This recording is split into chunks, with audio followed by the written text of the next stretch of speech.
Hi, my name is April, and this is Anchored by Peace. 'Tis the season to be jolly. What I'm seeing is not everyone is jolly during this time. And so we're going to get into that today as far as the reasons why. One of the reasons is due to seasonal affective disorder. 2 is loss. And loss can be experienced through at least 3 ways. 1 is loss of relationships, loss of beloved ones, or even loss of financial means.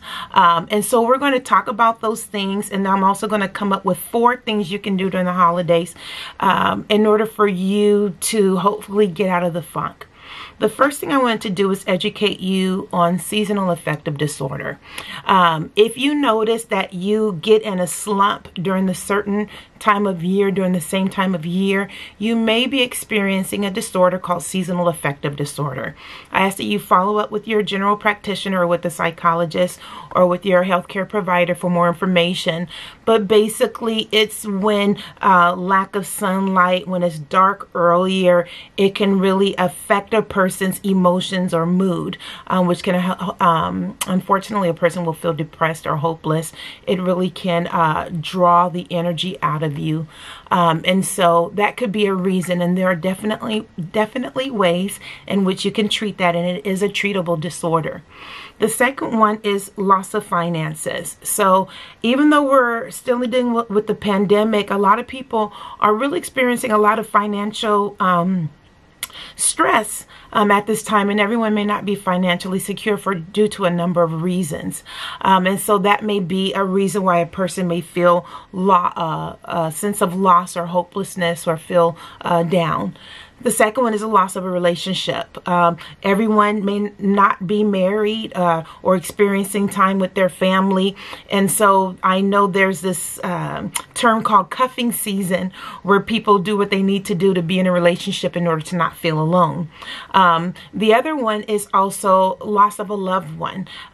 This may be your first year in which you're suffering loss of a loved one, a dear loved one. And so now I want to talk about what to do about these things. I still ask that you still follow up with someone that you trust by talking about it with the therapist. But I'm going to ask you to be intentional about 4 things. What I want you to be intentional about is, number 1, be physical. 2, be of service. 3, communicate what you need. And 4, surround yourself around your social support.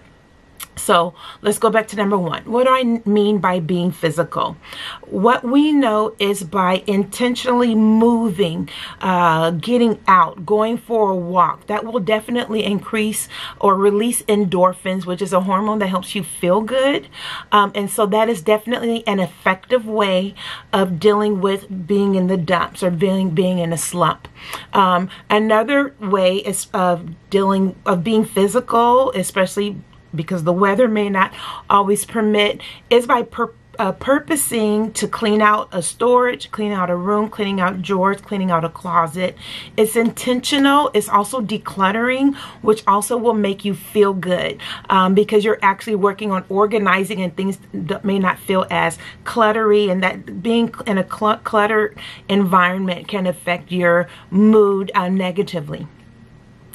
2 is be of service. This is a time of giving, and that means giving of time and giving of yourself as well to help those that are in need. It's a way of being other-centered, and it doesn't have to take all your time, but you can be intentional about helping others and serving others, because it will take your mind off of what you're going through, and you can focus on really finding a way of being grateful for where you are as a result of helping those that are in need. 3 is communicate what you need. You know, I've been talking about the importance of being assertive. It's important to say, this year is not the year I can give gifts. This year, please don't expect anything. I love you. Maybe we can do something together, like be of service together. Or can we go for a walk together? Because that is really what the bottom line is about. It's not really about gifts or meeting someone's expectations as far as gift giving, but it's really about being around loved ones and seeing each other happy. And you can do that by just being of service, or of just doing something together. And that can even be just having a potluck at your home, and even cleaning out a certain room or your garage or a car space or whatever in your home. That's a way of being around others. But going back to communicating, it's important to communicate what your needs are in an assertive way. Be direct, be loving, be respectful, but I ask that you focus on that intentionally. And finally, I just want to end with surround yourself around your support system. It's one thing to feel alone, but if you were to make a list, are you alone? Is there someone you can call? Is there someone you can go and have a cup of coffee or hot chocolate with?